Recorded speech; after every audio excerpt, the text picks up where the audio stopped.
मंजूरी जो है बड़ी बात है। आप 1000 दफा अपने आप को भूल चुके हो, 1000 वाकयात जो है आप प्रायोरिटीज आपने बदली हैं।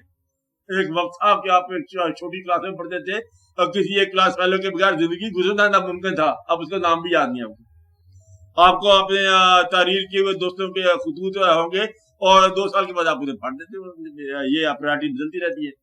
वो एक ऐसा था, मतलब पुरानी स्ट्रिंग जो है आपके किसी हार्प के अंदर बजती होगी, फिर हो गया हार टूट गया, क्या खबर थी कि उनके आने तक साज के तार टूट जाएंगे, सब तोड़ दिए। तो ये वाकयात होते रहते हैं, रोज होते रहते हैं।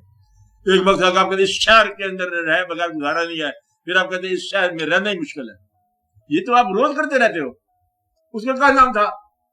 उसका नाम याद, यहीं से तो बदलता है, यहाँ तो यही से बोलते हैं।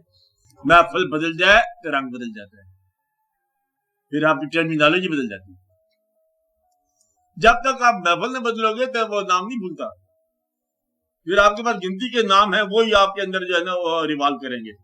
अजीब व गरीब कहानी है।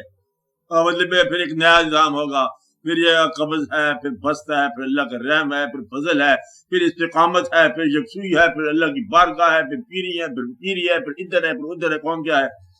तवक्कुल ही निजाम है। पहले क्या है कि कब होगा, निश्चित कब होगा, कौन सा मिजाज क्या पिए जाएगा, आग पिएगा कि ठंडक पिएगा, ये और है 4-5 नाम है। वो जब माहौल बदल जाए तो फिर सारा माहौल बदल जाए, बस। इसलिए कहते हैं कि महफिल एक बार बदलो, आपकी टर्मिनोलॉजी सारी बदल जाए, आपके अल्फाज बदल जाएंगे। शहर बदल जाए तो माहौल बदल जाता है। गांव में चल जाओ तो फिर आपको और तरह से ज़बान आप बोलते हो, खुद ही बोलते हो। शहर में फिर मुंह आगे पीछे करके अंग्रेजी बोलते रहते हो, फिर सीधी साधी पंजाबी बोलते हो, अपने घरों में उर्दू बोलते हो, जैसा भी बोलते हो। मतलब यह कि ये और ही है, जरा आपका माहौल बदला, आपका अंदाज